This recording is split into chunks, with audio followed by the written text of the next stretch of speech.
In this video, you'll learn how to hide your viewed history on Notion. This process allows you to maintain privacy regarding your activity within the application. Begin by opening your web browser and navigating to the Notion website.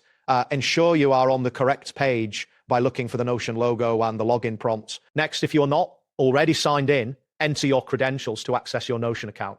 After signing in, you will be directed to your workspace where you can see your pages and databases. After this, locate your profile icon, typically found in the bottom left corner of the screen. Clicking on it will reveal a menu with several options related to your account settings. Proceed by selecting settings from the menu that appears. This action will take you to a new screen where you can adjust various preferences for your account. Once on the settings page, look for the account tab on the left sidebar. Clicking this will allow you to view and modify your account-specific settings. After that, select the preference option from the list.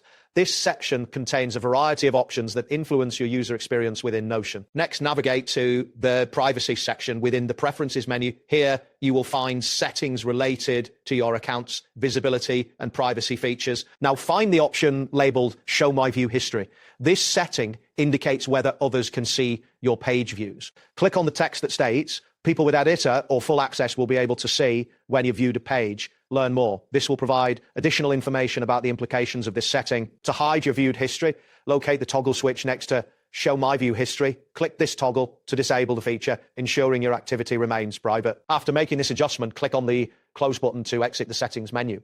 This action will return you to your workspace. Finally, click on a blank space within your Notion page to ensure that any changes made are saved and you are back in your editing environment. That wraps up today's guide. Thanks for watching, and catch you in the next tutorial.